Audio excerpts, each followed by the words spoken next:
친일구구 친구들아, 거리에서 운전을 하다 보면 빵빵 소리가 들리지. 빵빵 빵빵. 이 빵빵 이거 왜 누르는 것 같아? 앞차가 느려 터져서? 앞차가 신호가 바뀌었는데도 모르고 계속 서 있어서? 갑자기 차가 끼어들어서? 땡땡땡. 다 틀렸어. 정답은 뭔가 하면 운전자가 빵빵을 눌러서. 이게 정답이야. 운전자가 핸들 가운데 부분을 누르지 않으면 차에서는 절대로 빵빵 소리가 나지 않아. 그러니까 운전자 본인이 원인인 거지. 뭐? 운전자가 빵빵을 누르기 이전에 이걸 누르게 만든 원인 제공자들이 다 있는데 어째서 운전자가 원인이냐고? 아니야. 나는 빵빵을 누른 가장 핵심 원인 제공자는 길에 펼쳐졌던 어떤 상황이 아니라 바로 그 운전자 본인이라고 생각해. 길에서 아무리 뭔가 빵빵을 누를 만한 상황이 발생해도 운전자 본인이 핸들 가운데 부분을 누르지 않으면 차에서는 절대로 소리가 나지 않아. 뭐? 앞에서 차가 빨리빨리 가고 신호가 바뀌자마자 제깍제깍 튀어나가고 갑자기 끼어들지만 않았어도 그걸 안 눌렀을 거라고? 아니야 그럴 리가 없어. 앞차가 꾸물거리는 기준도 사람마다 다 다르고 신호가 바뀌었는데 제깍제깍의 기준도 사람마다 다 다르고 갑자기 끼어드는 것에서 그 갑자기의 기준도 사람마다 다 달라. 따라서 빵빵을 누를 수밖에 없다는 그 상황도 운전자마다 다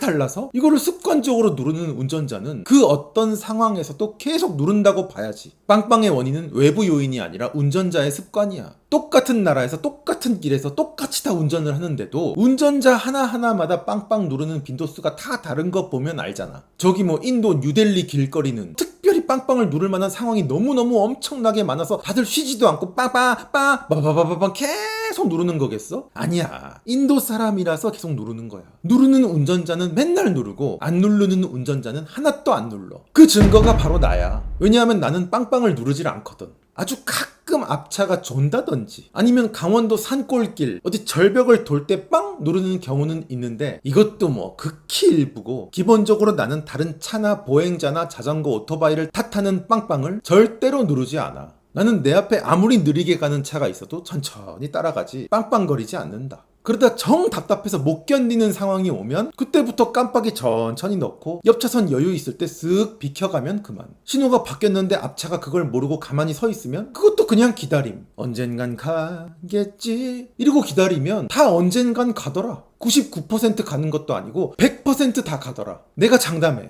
왜냐면 내가 다 해봤거든. 다들 결국 갔으니까 내가 지금 이 자리에 앉아있는 거지. 사실 대부분의 경우 내 뒷차가 못 참고 빵빵을 누름. 근데 나 말고 내 뒷차가 없어서 아무도 빵빵을 안 누르더라도 결국은 가더라. 지금까지 안 간 차가 단 한 대도 없어. 그렇게 나는 빵빵을 안 누르고 운전을 하는데 지금까지 이 경적을 안 누른 것으로 인한 어떤 나쁜 일이나 큰 낭패나 엄청 늦어진 도착 시간 같은 슬픈 경우를 나는 겪어본 적이 없어. 오히려 이걸 안 누르는 만큼 운전은 편안하고 굉장히 여유 있고 기분도 좋고. 왜냐면 나는 운전 자체를 잘 가려고 하지 않고 잘 서려고 하거든. 운전은 잘 가는 게 아니라 잘 서는 게 운전이야. 도박도 잘 거는 게 도박이 아니라 잘 죽는 게 도박이라고 그러잖아. 운전은 잘 서고 속도를 줄이고 아주 적극적으로 양보하고 천천히 가는 행위가 속도를 내는 행위보다 훨씬 더 중요하다고 생각해. 잘 생각해봐. 한국에서 어떤 운전도 본인이 아무 걸림돌도 없이 출발지부터 도착지까지 완벽하게 쭉 가는 경우는 없잖아. 나는 평생 한국에서 수십 년 운전하면서 출발부터 도착까지 내 주변에 포진한 차들이 완전히 내 마음에 들게 싹싹싹 움직이는 경우를 단 한 번도 본 적이 없어.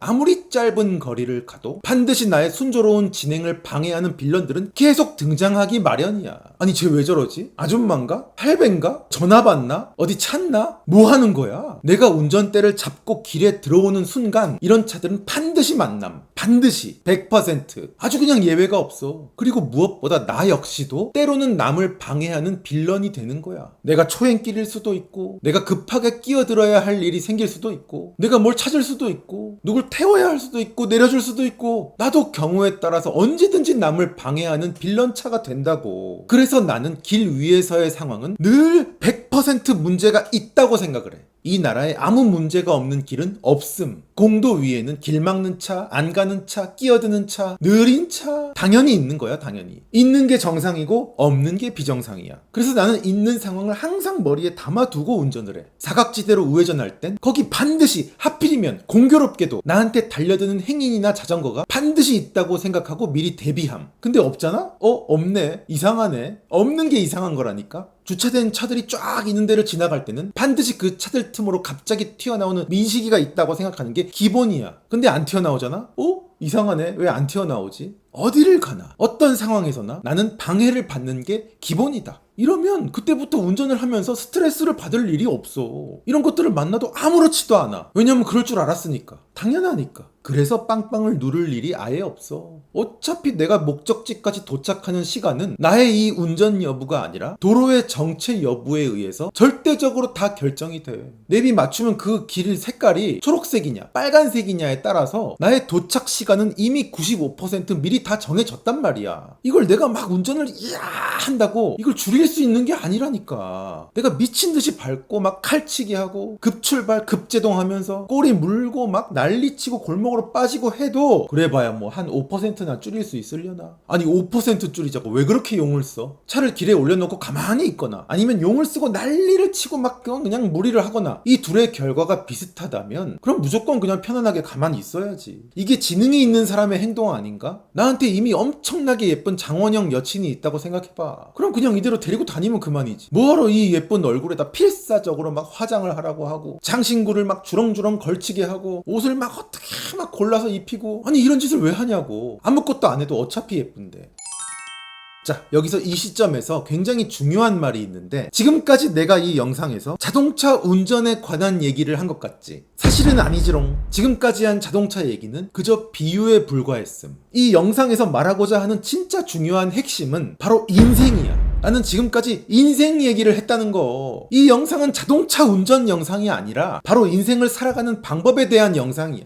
지금까지 말한 자동차길은 자동차길이 아니라 인생길이었고 내 차는 내 자신이었고 길을 가득 채운 다른 차들은 바로 인생을 살면서 만나는 수많은 타인들이었고 빵빵 누르는 행위는 바로 내 화야. 화, 앵그리, 빡침, 화. 이 영상은 인생을 살면서 화를 내느냐 안 내느냐에 관한 영상이었다. 내가 살아보니까 사람들이 화를 내는 원인은 어떤 상황보다는 본인한테 달려있더라고. 똑같은 길, 똑같은 상황에서도 빵빵거리는 차가 있고 조용한 차가 있듯이 똑같은 예측 불가나 우울한 상황에서도 화를 마구 내는 사람이랑 화를 하나도 안 내는 사람이 있더라. 가만 보니까 화를 내는 사람은 어떤 특정 사건에서만 화를 내는 게 아니라 계속 여러 가지 사건에서 계속 화를 내더라. 인생을 살면서 계속 화를 내. 처음에는 걔가 무슨 일 때문에 화가 났는지 궁금했었는데 점점 그 일이 안 궁금해져. 아, 저 친구는 화를 내는 친구지. 저 친구는 세상이 자기 마음에 들어야 된다고 생각하더라고. 마치 운전대를 잡고 길에 나왔을 때 그때 보이는 모든 차들이 자기 마음에 들어야 된다고 생각하는 것처럼. 아니 근데 그런 게 어딨어. 남한테 뭔가를 막 기대하고 바라고 자기 마음에 안 들면 왜 이렇게 비정상이야? 막 화를 내는 인생. 내가 너한테 어떻게 했는데? 너 왜 내가 싫어하는 사람이랑 놀아? 너 왜 걔 그래 좋아요 눌렀어? 이게 뭐를 봐도 그게 자기 마음에 들어야 한다고 생각하는 심리 때문인 듯. 근데 반대로 화를 안 내는 사람은 어떤 상황에서도 화를 내지 않아. 아니 대표적인 사람이 나지 뭐. 나는 화를 안 내. 세상이 기본적으로 내 마음에 안 들어야 정상이라고 생각해. 그래서 내가 마음에 안 드는 걸 봐도 화가 안 나. 발작 버튼이 있는 사람, 발작 버튼이 없는 사람. 너네는 둘 중에 어떤 사람이 더 편해? 둘 중에 한 명이랑 여행을 간다면 어떤 사람이랑 가고 싶어? 나는 아무리 내 맘에 들지 않는 사람을 봐도 빵빵을 누르지 않는다. 그냥 조용히 천천히 피해가면 그만. 그 사람을 맘에 들게 바꾸려고 하지도 않아. 아이고 나도 내 맘대로 못 바꾸는데 감히 남을 어떻게 바꾸겠어요. 발작 버튼이 달려있는 사람은 굉장히 취약한 사람이야. 누구든지 언제라도 아주 쉽게 이 사람을 빡치게 만들 수 있어. 근데 발작 버튼이 없는 사람은 화내게 만들기가 너무 어려워. 작정하고 화내게 만들려고 해도 안 돼. 저 사람의 사이즈의 끝은 어딜까? 이런 사람이 편안한 사람이다. 눈치 볼 일도 없고 말해놓고 불안할 일도 없고 후회할 일도 없고 조심할 일도 없고 이렇게 발작 버튼이 없는 사람들이 모여있는 나라가 정말 편안하고 예측 가능하고 안정된 나라. 그 반대로 우리나라 같이 발작 버튼들이 다 달려있는 사람들이 많은 나라는 굉장히 예측 불가능하고 피곤하고 힘든 나라. 운전대를 잡고 밖에 나가는 순간 오늘 바깥 길은 어떨까? 내 맘에 들까? 안 들까? 들면 오늘은 편안. 안 들면 예측 불가한 사람, 예측 불가한 나라. 한국 사람들 봐봐. 우기일기 비슷한 문양만 보여줘도 다들 발작 떼굴떼굴떼굴떼굴. 봐봐. 최근에 이 관종 분탕러 흑인, 이 사람 먼저 세계 곳곳에서 열심히 분탕질을 쳤는데 근데 다들 별 반응들이 없으니까 그 다음에 한국으로 넘어온 거거든. 근데 한국에선 우기일기 살짝 꺼내고 위안부상에 뽀뽀만 했더니 완전히 나라가 다 뒤집어짐. 뭐 9시 뉴스 메인 앵커 다 나와서 막 그야말로 이 관종 흑인의 의도대로 온 나라가 다 놀아남. 평생 이 인간이 받아본 적도 없는 저 국가적인 관심이 한 몸에 다 쏟아지니까 우와 그냥 살아있음을 느끼는 중. 이 상황 좋아? 나라가 조롱을 당했는데도 가만히 있으면 그게 부끄러운 거다. 진짜? 내가 볼 때는 저 뭣도 아닌 인간이 조롱을 하거나 말거나 그냥 무시하고 가만히 있는 거야말로 정말 이기는 것 같은데. 저 얄팍하고 쓰레기 같은 조롱에 온 나라가 넘어가서 그냥 다 같이 발작하고 있는 지금 이 상황이 나는 더 부끄러운 것 같아. 저 분탕러의 입장에서 한번 생각을 해보라니까. 분탕질을 리액션이 좋은 데 가서 하고 싶지 누가 그냥 조용한 데 가서 하고 싶겠어. 이 말은 앞으로도 이런 분탕종자들이 계속 와서 살살 약 올리고 조롱하고 까부는 일이 반복된다는 얘기야. 그리고 그거 응징한다고 레카 유튜버들 달려가서 막 발차기 하고 폭행하고 그거 다 찍어 올리고 그냥 돈 수금하고 이게 나라의 자존심이 세워지는 일이야? 나는 잘 모르겠는데. 오늘의 결론. 빵빵을 누르면 도착 시간이 빨라지는 게 아니라 그냥 소리가 시끄러워진다. 지금 현존하는 대한민국의 모든 차들에서 빵빵 기능을 싹 다 빼버리면 그때부터 안 나던 사고가 막 나고 그럴까? 천만에 세상은 한결 좋아질 거고 다들 도착 시간도 어차피 그게 그거일 거다. 인간한테도 빵빵 기능을 다 빼버리면 문제가 발생하기는커녕 그동안 있던 문제들도 다 없어진다. 내 몸에서 화를 내는 기능을 다 빼버리면 그때부터 인생이 너무너무 편안하다. 어디 나를 한번 화나게 해봐라. 굉장히 어려울걸? 정철승이도 못 해낸 일을 누구든 한번 해보세요. 대한민국은 지금 전 국민한테 발작 버튼이 막 달려있는 굉장히 피곤한 나라다. 분노하라 분노하라 네 등에 발작 버튼을 달아주고 있는 그 인간들, 그 사기꾼들을 조심해라. 끝.